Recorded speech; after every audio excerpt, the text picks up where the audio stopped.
So a mental health crisis is a time when you need immediate assistance, and any time you're really experiencing kind of an emergency, or really a state where you just might need more support. You might be in some danger of harming yourself or harming someone else. For example, if you're having suicidal thoughts and you're worried that you're going to act on those thoughts, and you might be even to the point where you're coming up with a plan of things that you would do to hurt yourself. Some other signs that you might be in crisis are you don't feel in control of your own behaviors and actions. So if you're threatening other people, or you feel that you're not able to control your own actions, that's another sign. One of the others is if you start to feel confused, or you start to feel like people are maybe out to get you, or you're experiencing hallucinations, that would also be a sign that you would need some additional help.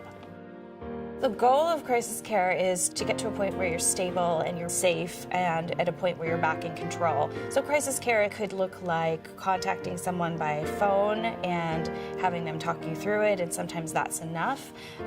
It could require more than that. Sometimes it requires actually going and being in the hospital for a period of time until you're stable. Sometimes that can be a couple of days. Sometimes that can be a little bit longer.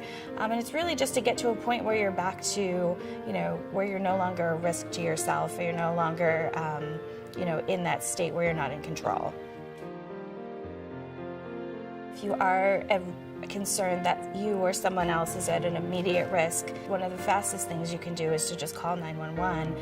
Let them know that you're dealing with a psychiatric emergency. See if they can get you in touch with a crisis counselor, and talk with them and explain what's going on. And then what they can often do is then arrange for the appropriate care to be set up. One other thing you can do, if it's maybe not as much of an immediate risk, is you can always call a hotline where you can reach a counselor 24 hours a day, and you don't have to be suicidal in order to do that. It can also be if you're in a moment where you're afraid that you might harm yourself, or you're concerned about something, you can always call and just speak to somebody who's going to listen to you and be empathetic and be able to talk you through what's going on. And sometimes that's enough to kind of help you to get back in control, and sometimes it's not, but it can be a good first step if you're if you're experiencing a crisis, to just have that person to talk to in that moment. And they can also even then help to find local resources in your area that they can connect you with to help you get ongoing help.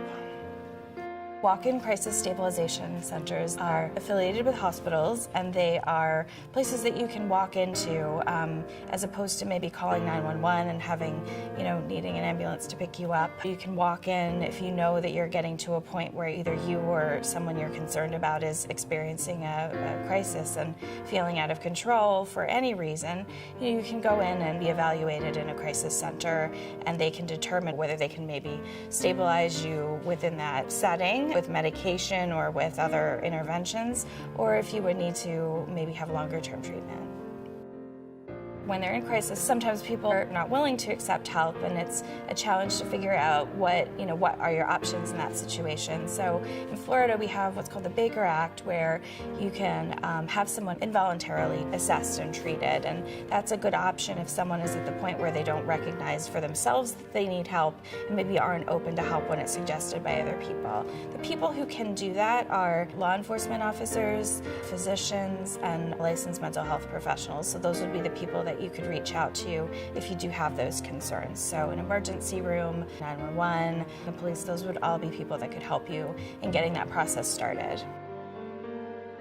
Inpatient treatment is usually fairly short-term, and it's really necessary when someone is just, needs extra support to get to a point where they're stable enough to be safe. Inpatient care would involve meeting with a psychiatrist. It would involve, maybe being adjusted, having medications adjusted.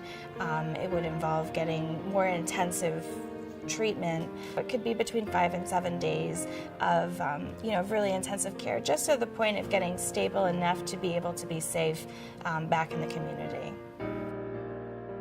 This really could happen to anybody. You don't necessarily have to have a diagnosed mental health condition or diagnosis to experience a mental health crisis. It could really happen to anyone.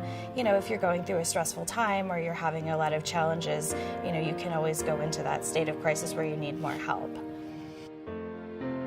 Could be any number of things that could lead you into crisis, or it could be, you might not even be able to come up with a clear cause, but it's really a time when you start to feel out of control. I would really encourage you that if you or someone you know is experiencing a crisis, or you're concerned that they might be, to not delay and to go and seek help as soon as possible, and just to know that there's a lot of resources and a lot of support out there to help you.